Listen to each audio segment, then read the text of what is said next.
I thought we would start by picking up a little bit where we left off. Well, we were talking about the Trans-Pacific Partnership. Yes. Last week. You did a lot of reading on it since. And I've done a lot of reading about it, and for the simple reason that when we were here, I really was not very prepared to get the details of that bonding.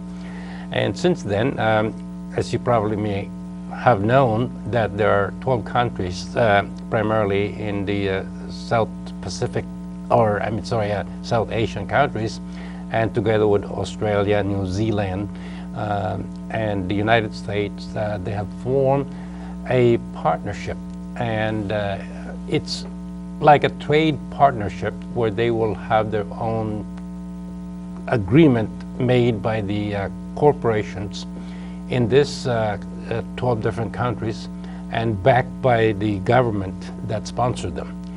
And initially I thought that this is really just protectionism, and indeed it is, probably. But not for the countries.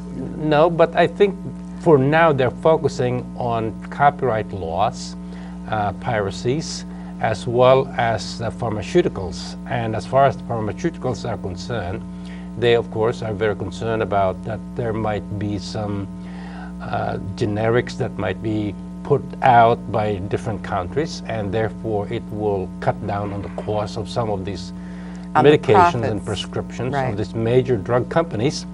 And the other thing, of course, is that they want to extend the life of their so-called copyright. Their patents. Their patent. So therefore, instead of running out of patent in about 12 years, they will run out in, say, 16 years or so on. It depends on this individual corporation's agreement. And the government, of course, are made to make sure that they're enforcing these agreements.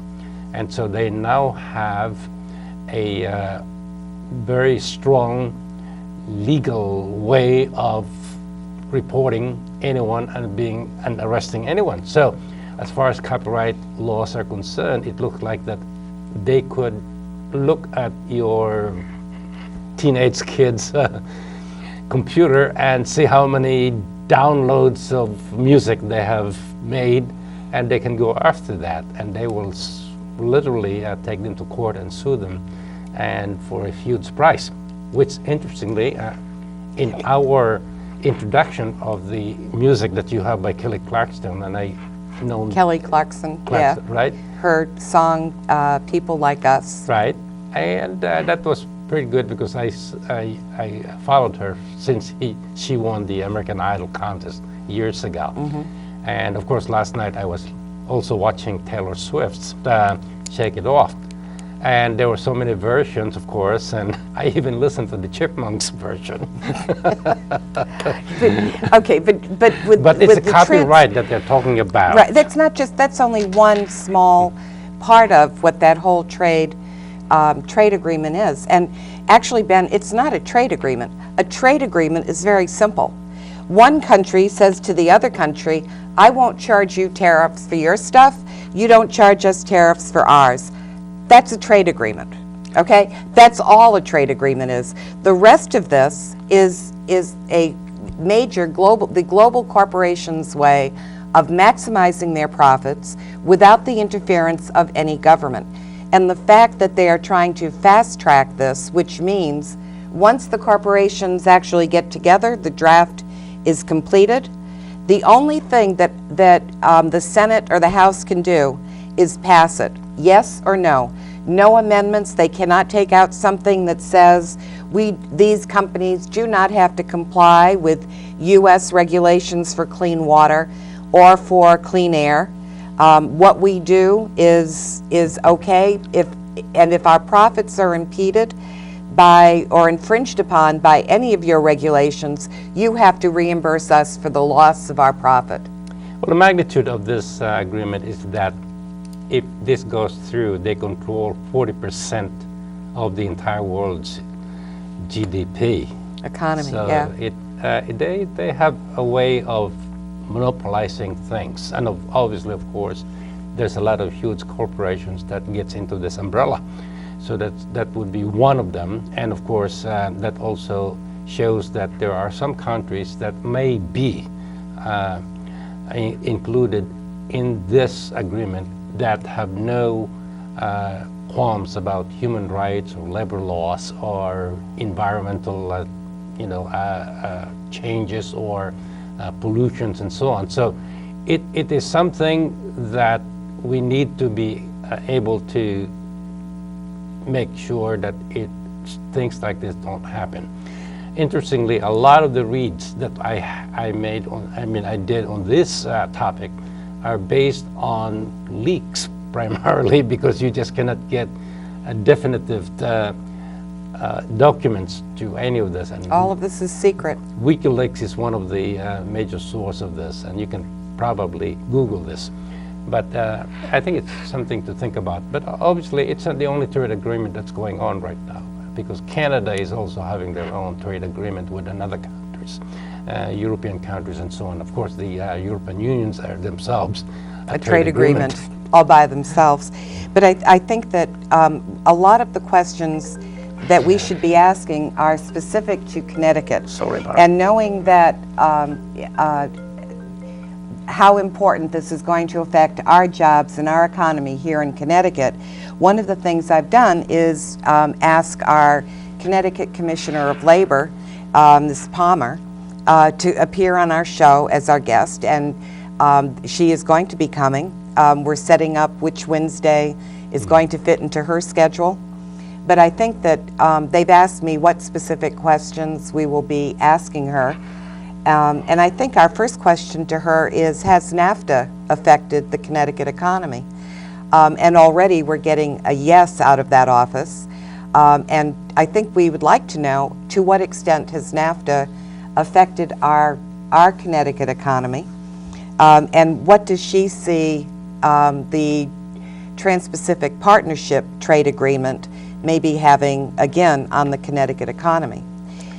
Well, it's something that we need to probably just go in there with an open mind, figure out the positive aspects of this money, because we really don't know. Well, which is why I think what that is written and right, what is being the Connecticut the Commissioner of Labor would actually be able to tell us, did we lose jobs? I mean, I think we already know that. But did we lose? No, we don't know that. Well, we'll get the actual answer, right? But speaking of the state of Connecticut, you know, the governor revealed his budget today. Yes, and we have about $590 million worth of cuts. You have some gains in income, but not many. But the cuts are coming from social services, which are already very highly cut, in higher education, and in welfare payments to physicians, and in requirements to get on welfare. They are being raised, so again, if you are borderline, you will probably be taken off of welfare.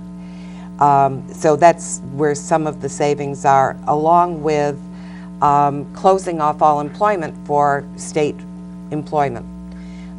So hopefully by attrition, he's hoping there will be no state layoffs, but just by attrition over the next 2 years, he sees a reduction in the state labor force. What do you think of that? Well, I'm just wondering if, as you probably know, that the 1% that we know of, a few of them live in Connecticut, and as a matter of fact, a number of them live in Connecticut. A number of them live in Connecticut. So we're talking about having them do the share of, tax payment and so on to the federal government. Well, the state could probably look into that also. So what we're looking at is a budget that cuts deep into the social services and the health services, as well as the food, the most needy, as well as the food services of the most needy. And that is very important, because at the beginning of last year, 2014, it's a lot of Medicaid patients who used to have, we used to call them food stamps. We don't call them food stamps anymore, but anyways, their card were removed, and they never recover from those. And a lot of the patients that I see lived on something like $600 a month to $800 a month, and that is their basically income from services, social services, or from some of the pension. And You mean their Social Security? right, and you know, out of that $600 to $800 a month, $400 of that goes for rent. And so it really is a very tight budget for them.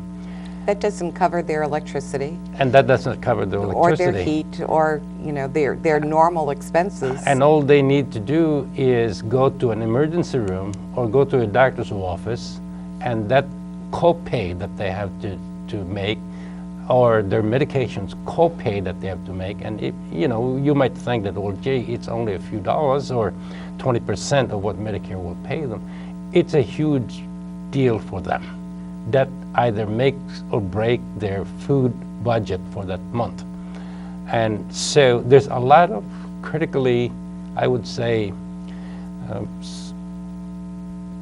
situations in a lot of Connecticut residents. So if we are going to think about this whole thing as to what area of the budget should be cut, I would say that health and food probably are something that we should just leave alone, or Shouldn't even be touching. Right, but these are the poor that obviously gets the majority of the cuts. And Obviously, there's going to be a debate on which area to cut. You know, should we cut this or should we cut that? But we just have to look at how do we serve our elderly, how do we serve our poor, and that determines on what type of civilization we are living in, for the simple reason that if it's all just you're left to on your own, then we will have a lot of people that will not be able to afford to live in Connecticut. You know, it's always seemed so hypocritical to me to have people talk about American core values, and you know, to me a core value is not standing there and watching someone starve or watching someone eat cat food because they can't afford anything. Wow. You know, I mean, and you and I have both seen it. I mean, we have seen that kind of desperation in our own communities. So and we're not talking about going some of the places we visited where you can almost expect it to be in a third world country. We're talking about the United States, and when you have people that are making $4, $5, $6 million a year, and we're not even talking about the 1% that cannot give their fair share of taxes to a government, there's something very wrong. I think there's something very wrong. But I do look forward to having Commissioner Palmer come on the show. If you have any comments while we're on for this hour, you'd like to talk about the budget, or you would like to talk about anything, please do give us a call. Before we get on to the topic I was hoping to discuss tonight, I do just want to make one point, Right, if go I ahead. could. Yeah. I've been reading a lot of little snippets from a lot of they're progressive organizations that send emails all the time because they're saying that President Obama is considering to introduce a constitutional amendment to end Citizens United, which would be a big step in preventing corporations from buying influence in our government. If this indeed is a time to push for it, I would recommend anyone to call their U.S. Senator, their U.S. Congressman, both Senators, Blumenthal and Chris Murphy, and to call their U.S. representative and tell them to please, sign on to a constitutional amendment to end Citizens United. Well, would you try to explain that? What Citizens United is? Yes, why don't you go ahead and explain that to me, Bonnie? Like I were a 5-year-old. Or somebody that has not read anything about it. Okay, Right. Citizens United was a case that the Supreme Court ruled on just several years ago that allows, that basically says money is speech, and that corporations are people. I'm putting it in very simple terms. That allows a corporation to freely give, I think it was over $300,000 during every presidential campaign or every 2 years to a political campaign for contributions. The one that's known most are the Koch brothers, who have given millions of dollars to political campaigns this past election cycle, and they've actually pledged to give nearly $1 billion in the 2016 election cycle. With that kind of money, it's very easy to buy the influence that produces the kinds of laws that we've been getting, where you can cut from the poor, cut your taxes for the rich, increase taxes. Basically, it's increasing taxes for the lower and middle income Americans, while the corporations and the 1% continue to get richer. It's that kind of influence that we have to stop in this country, but that's just one quick little sideline. I think what I'd really like to talk about is 50 Shades of Grey. Okay, go ahead. I don't know what you want to talk about. Well, okay, because it was a book that I read, and admittedly, I totally enjoyed the book, but I read the book knowing that it was a fantasy, and it was a kind of guilty pleasure for me to read it. It was an eye-opener for me. However, I remembered the very end of the first book. I started feeling a little bit differently about it and hoped that the second book would be better, because the ending in the first book was even too shocking for me. It was not a fantasy at that point. But I think that what's happened with the movie, with it coming out, it has provoked a lot of discussion about this not being a fantasy, but this actually being abuse. Well, there's a lot of discussion about it and debate about it, whether it really is this or whether it really is that. And I basically read the book. I think I just read the first half, and after that I put it down. I didn't. Did you really read it? Yeah, I read it in your tape, but I didn't even know that there's a second book coming out of it. And there was a third book. There's 3 of them. Well, I'm not interested really. I think there's a lot of problems here that really is placed in such a way that the author kind of package it in a way that it becomes socially acceptable, and a lot of readers are probably first-time readers and primarily targeted among women. And women do grow up in their childhood with fairy tales and living happily ever after. And basically this is a version of this, when whatever happened to those story, and they want to continue that kind of fairy tale, and this is it. But I don't look at it that way. I think this book should not have been made into a movie, and I think the organization of women should have, and the feminist movement should have really banned this, because this is really, to me, I think it's abuse to women.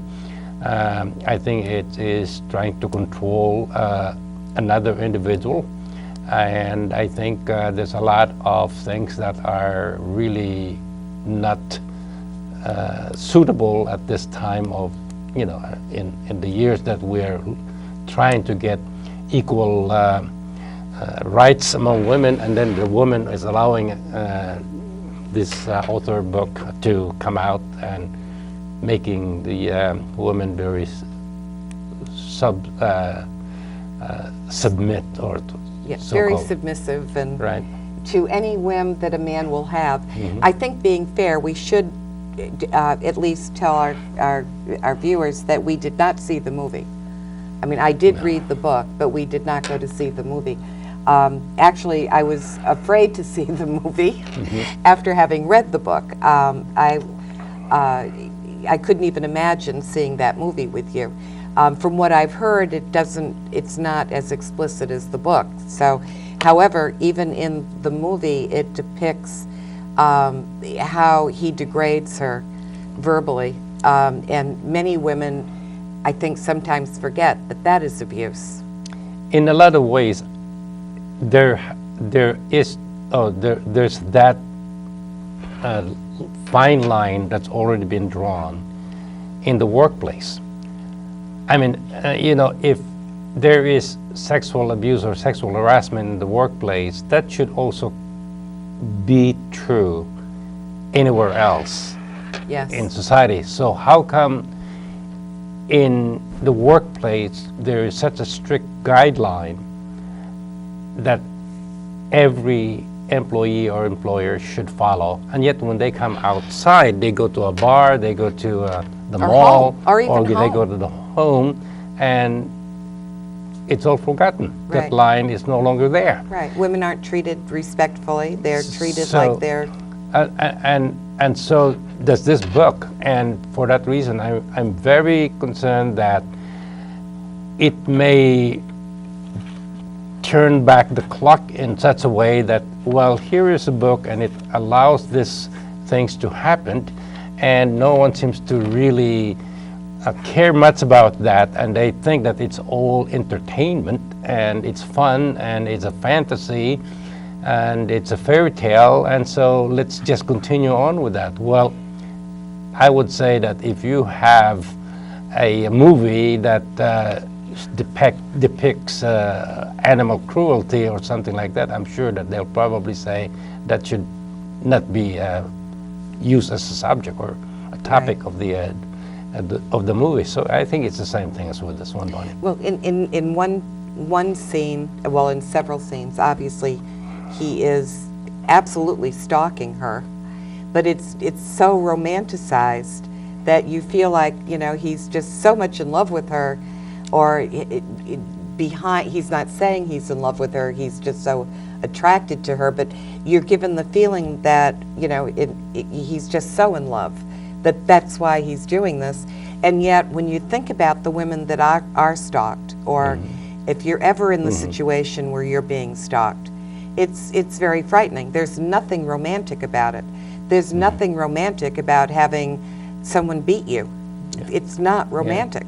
Or forced into you. And it's the same thing, like I said, this thing is packaged in such a way that it basically looks more like, well, it's now acceptable because it is done in such a way, but it's exactly the same thing no matter how you say it.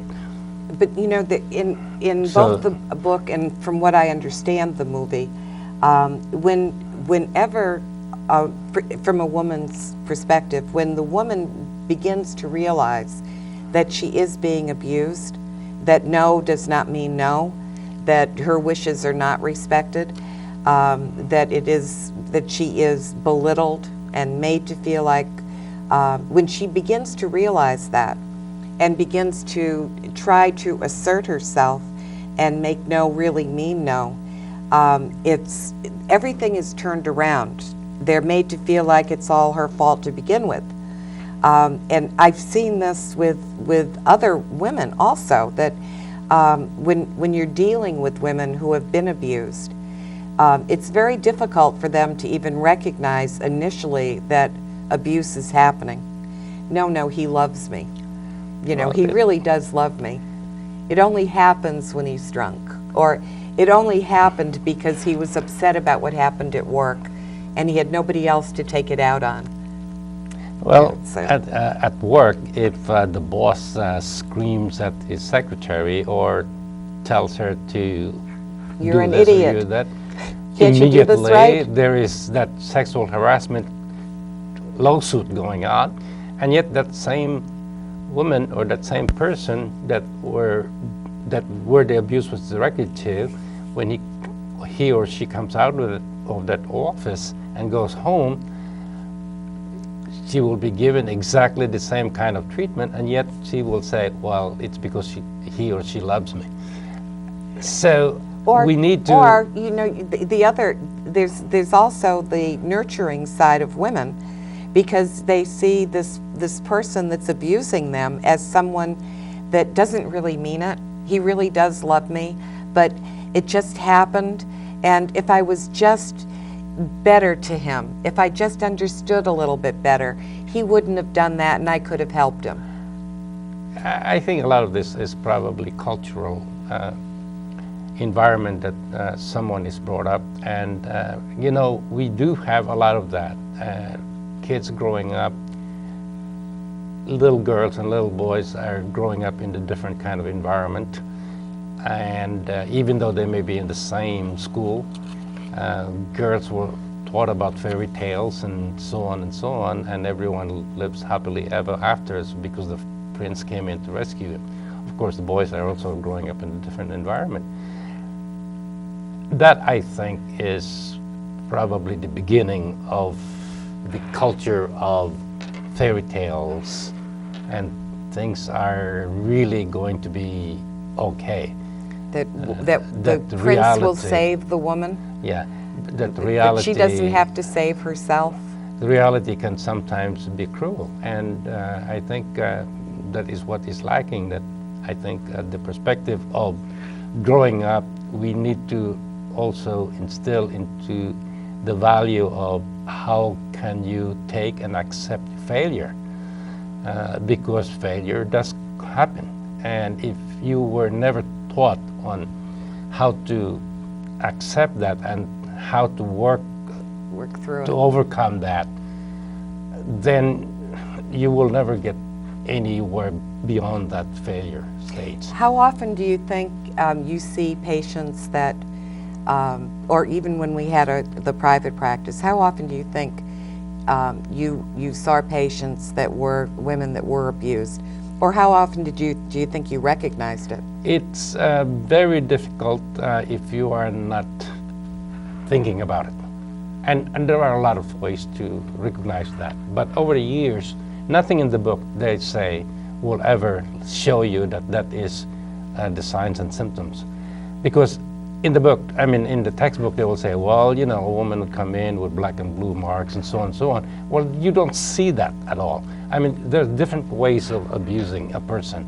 It's either threat, it's either just by the look, it's either just by shunning, you know, some people would call it physical or mental abuse or verbal abuse or whatever type of abuse there is, but it is exactly the same thing, and that is to get into your mind, to degrade you, and to think that you're not worthy, and to think that you should be subservient to another person. That is what an abuse is, either physically, emotionally, or sexually.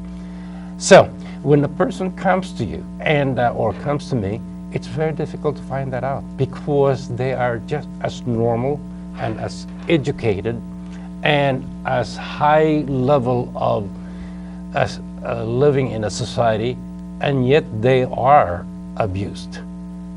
And they know that, but they are just not accepting that for several reasons, especially. One is financial. They said that, well, I fear. And literally there is a fear of physical fear, you know. Or a fear of losing your economic security. Dependency. Yeah, yes. The dependency you have. And after years of being abused, it just becomes part of their lives. You know, it becomes, well, this is just the way it is. You know, we're living under the same roof, and it just will go on. But sometimes it takes someone to realize that, hey, I don't deserve this. I don't have to be treated like this.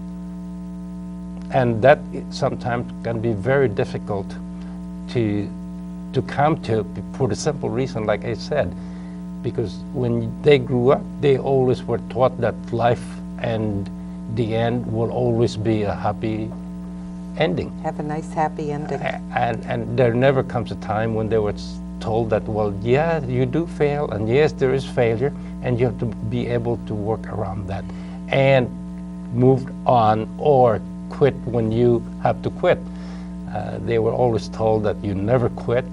Well, yeah, sometimes. Well, and I think the movie particularly, and the very end of the 3 books, perpetuates that whole fantasy about a happy ending, because in the end, Anastasia brings him to the point where he finds true love with her and finally understands and realizes what love is.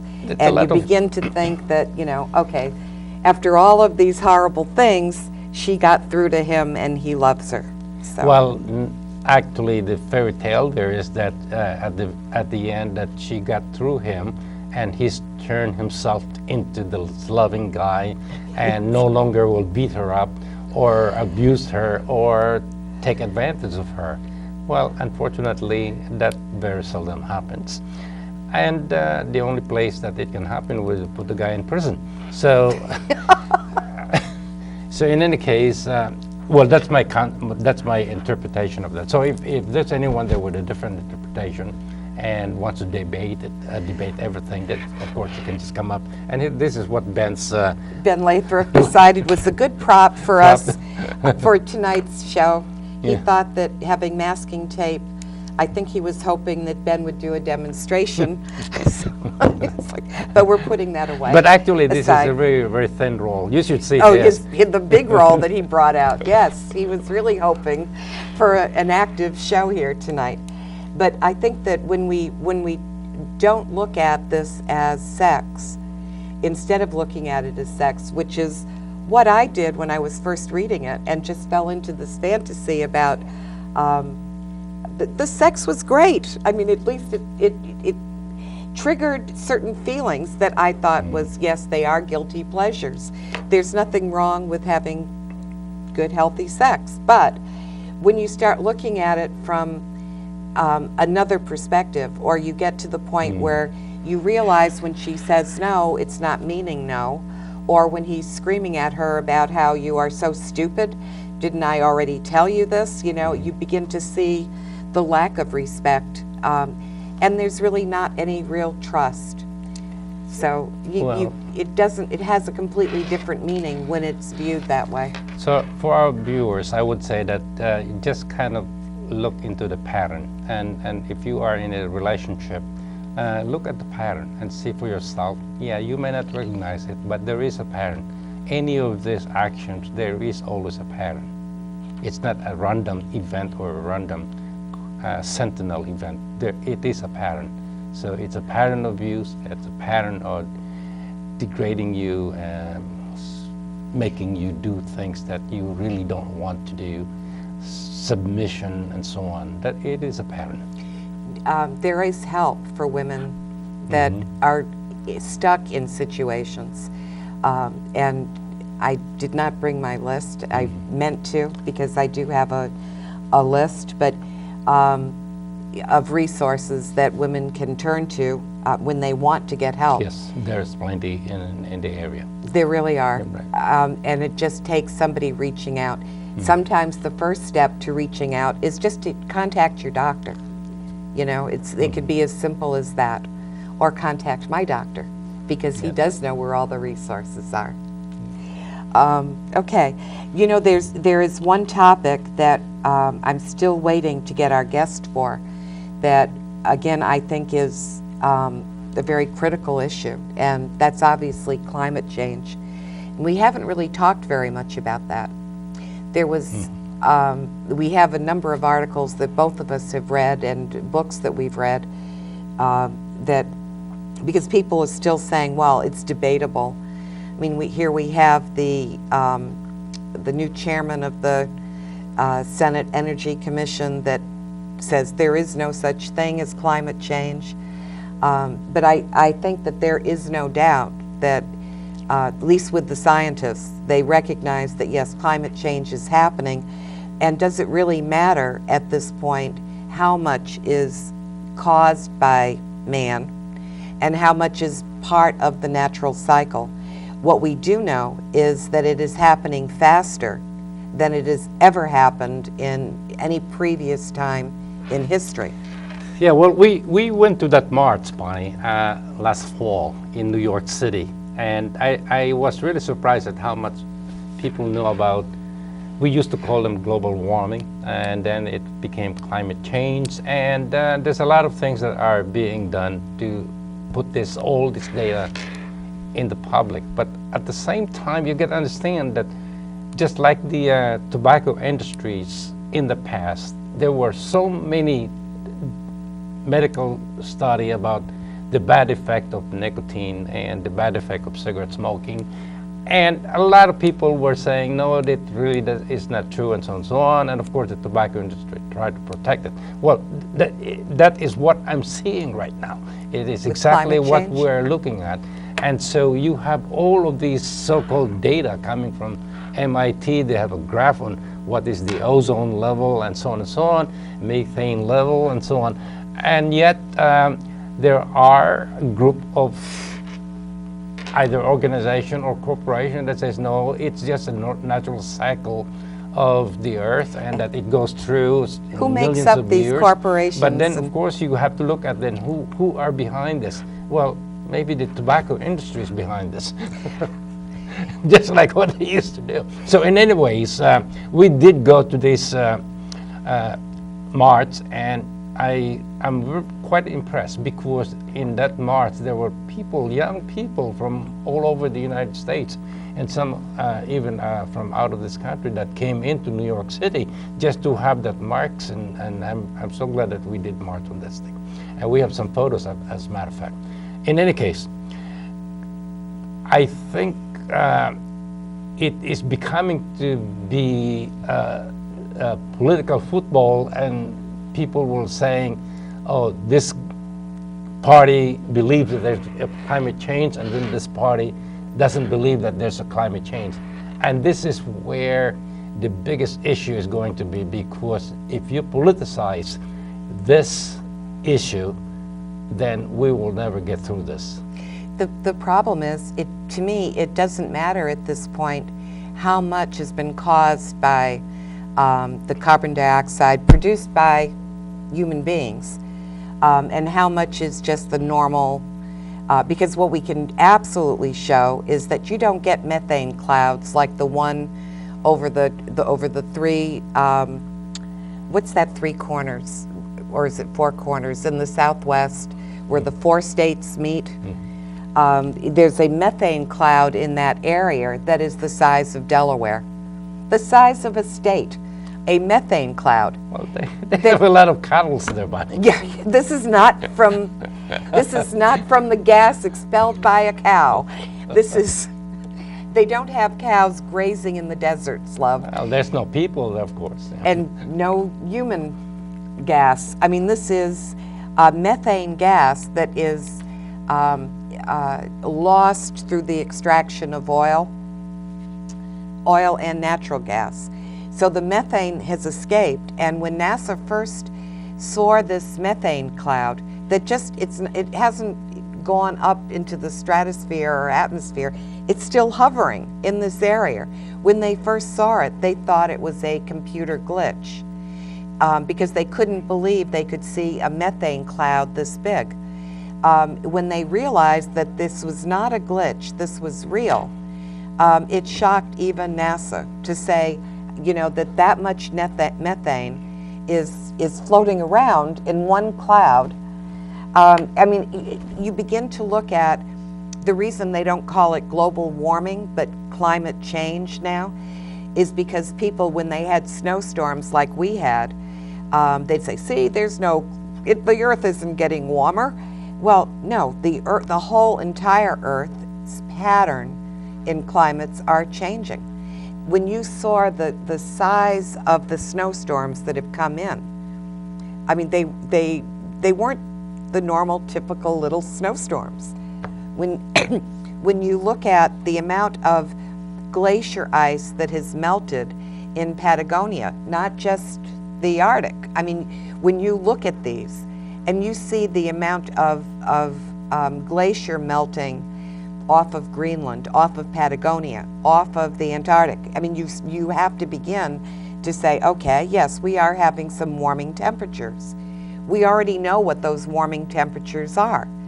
They've gone up, I think that, I'm not sure if it's over 1 degree now, but it's like at least 0.8 degrees, which is huge when you consider the entire Earth that's the amount of temperature that's been raised. Once it goes over the 2 degree mark, that is what they consider to be the tipping point. There's no going back. But even at the degree it is now, it has changed the acidity of our oceans. It has, it does make a difference in the rainfall and the droughts. I mean, California had to import water. Well, my debate about this one is this: so what? All right. So what? So what's going to happen if there's going to be a change in temperature? Well, people will die, animals will die. It is no different than the dinosaurs. So what if the volcano erupts? So what if the ice comes in? They all became extinct. So I think this is just a natural cycle of the planet Earth, Bunny. Yes. That somewhere along the line, when you become so dominant species living in this planet, you do things to screw it up, to help screw it up. But the Earth will continue to live. The Earth will. I mean, the Earth will continue to spin around the sun, and nothing is going to happen to the Earth. It will just kind of evolve itself, and maybe next time there will be an ocean there, and then maybe next time there's going to be an Earth over there, or maybe next time there's not going to be any Earth. It's just ocean. So basically the question is, so what? It will lead to our extinction. Yes. And that is exactly where we are heading. I mean, there's that slide where there's a point of no return, because once you have done everything, like what they did in Easter Island, then there's no more trees to grow. Easter Island, let us just explain again, because Easter Island, Ben and I have been to Easter Island, and it was absolutely amazing to realize they cut down every single tree. The population on the island, I forgot how many thousands of people lived on Easter Island at the time, but they cut down every single tree on the island. They couldn't even make another canoe to get off of the island and find some place to live. When we went to visit, we took a tour around the island. We drove a car, and we actually took horses around the other side of the island. During one of those tours, just to go around, we came to one section of the island where they had, it was almost like a mine. They were mining. Quarry. It was a quarry, right? That's a good description. It was a quarry. Now, please remember, this is the same place that cut down every single tree. Here is a quarry where they're finding they can destroy the rock, and actually, because it grinds up, it makes a wonderful base for... It makes into aggregates. Aggregates, for whatever use that is. Put it in the road making For highways. that's right, for highways. So they've got a quarry, and they've taken one section at the end of the island. Big hole in there. And they're digging this all up to make the aggregate, the rocks, and exporting it to, I don't know, more Asian countries, so that they can pave their roads. But think about this. They're living on the rock. They've already cut down every tree. Now they're getting rid of their only other resource, the rock they live on. That is a good analogy, I think, as to what we're doing with our one great big rock. We are forgetting that we only live because of two elements here, air and water. When you put methane in the air, or you put so much carbon dioxide in the atmosphere that the plants and soil and water can no longer absorb anymore without increasing the acidity in the ocean, killing all the ocean life, making sure that as we continue to do this fracking and polluting of our water supply, that we will not have any fresh water to drink, that we have droughts that prevent good drinking water. I mean, we know that third world countries have a real problem with fresh water today, but we're going to make sure that every single one of us, every single human being on the planet, will not be able to survive here. Well, it's the way to extinction, Bunny. And like I said, you know, it's the natural way and the history of Earth. You always love lemmings. there's always that period where if they don't do anything, then they will become extinct. The dinosaurs become extinct, the volcanoes erupted, and so on and so on. And now the humans, Homo sapiens, are now all over this planet. And so this is one way of jumping over the edge, just like the lemmings did. But why is it, Ben, that even though, I mean, you can make a joke about this, all we're doing is leading to our own extinction, and yet we know that we'll probably outlive, you and I will probably outlive it. The chances of our children outliving it, never mind our grandchildren, our children are in their 30s and 40s. The chances of them outliving it are not good. The chances of our grandson outliving it are almost impossible without us taking any steps today. So why is it that when we're that close to being extinct and people can actually see it, why don't people believe it?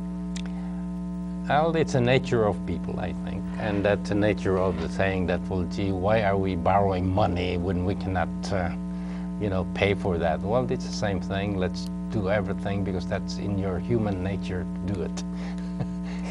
It's just the way it is on itself.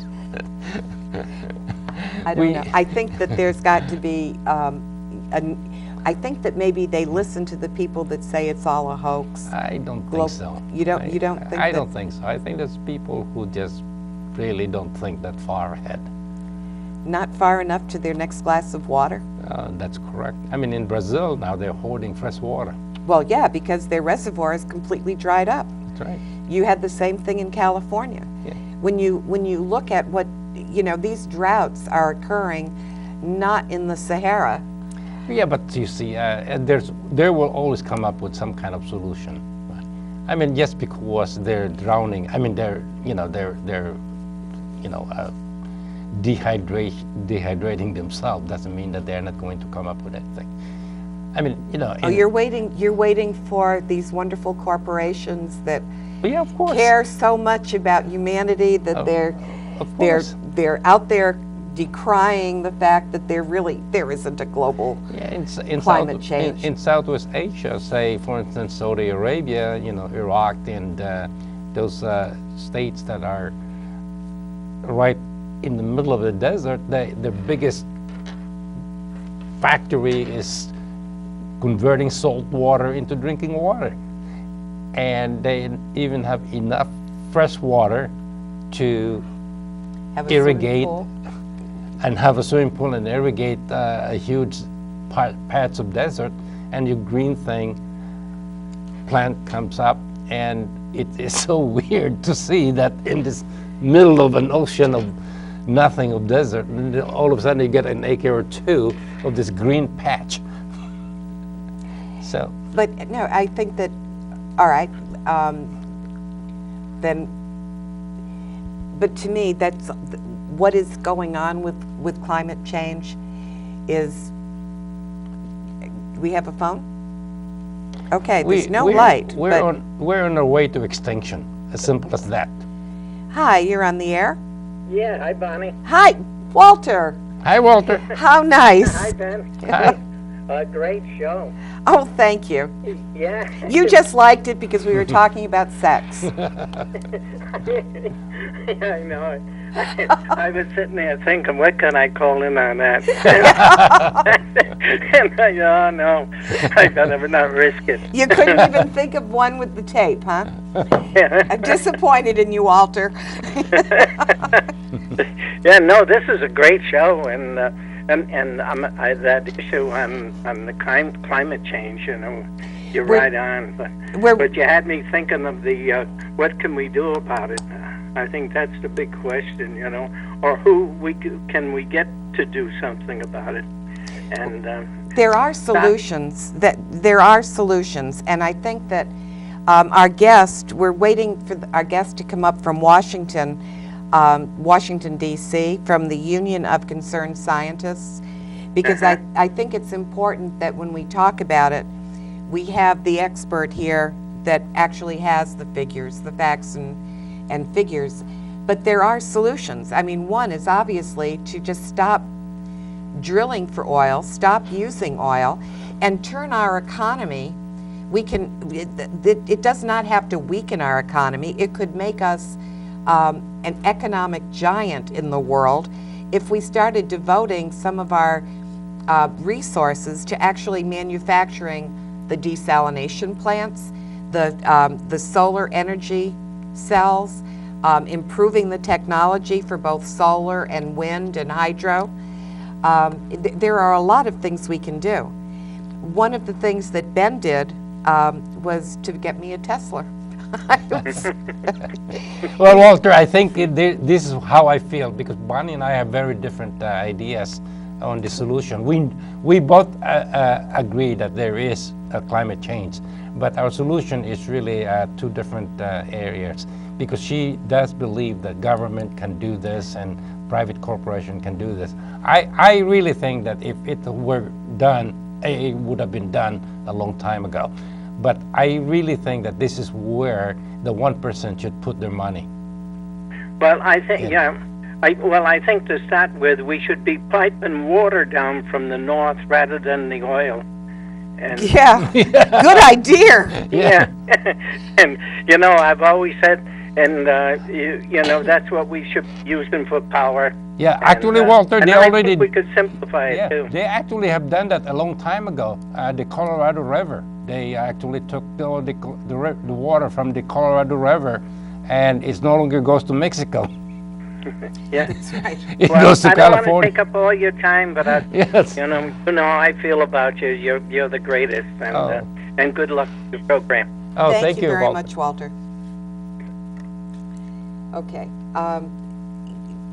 So we're going to wrap up tonight.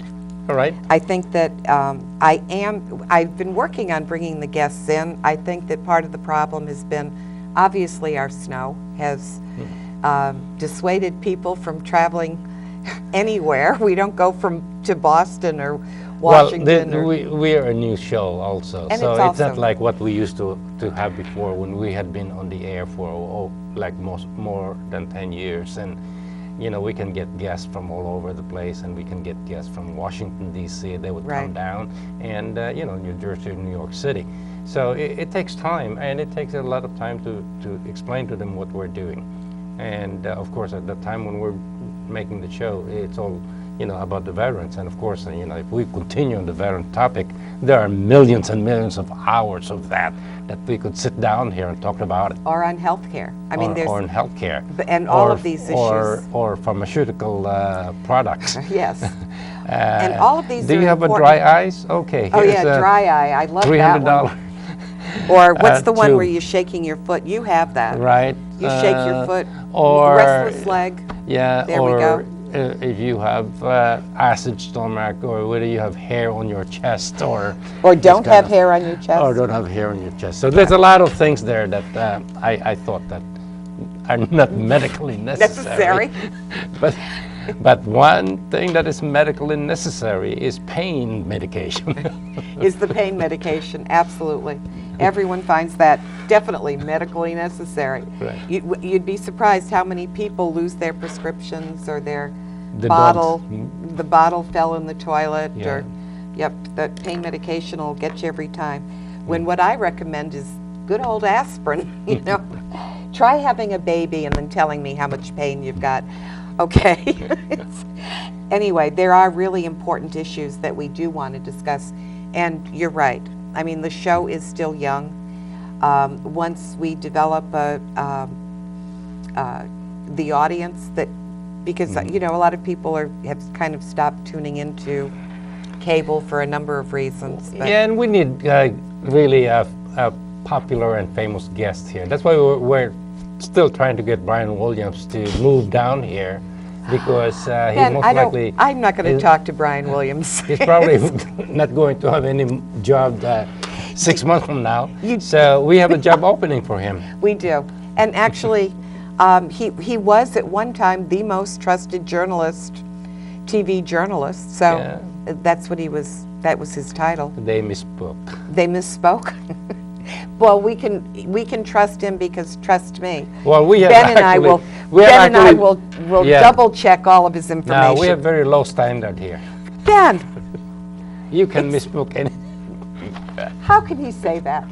You know, we have our audience laughing. I just didn't find that funny because I don't think we have a low standard. You and I double check everything we talk about. You know, so even if I do happen to misspeak, I do apologize for it. But at any rate, we are. We're very careful what we say. We here. are, and we think it's extremely important that you get real information. From real source, and not just from one party of another party. Right. Although you are leaning more towards the left, and that's why she's in the left, and I lean more towards the center, which is the reason why I'm in the middle. He's so And full Bob of baloney. Farwell is on the right here. So There's nothing further from the truth, folks. But if you have a topic you would like us to discuss or to bring up or research, please go on our Facebook page, Norwich Confidential, on Facebook, and leave us a message. Let us know whether you like the show or who you'd like to see on the show, and we will do our very best to have them come in. Right now we have John Bilder will be here next month. He is our acting city manager, so I'm thrilled that John will be coming on, talking a little bit about the city, and hopefully I would like him to talk about where the direction Norwich is going in becoming a totally independent energy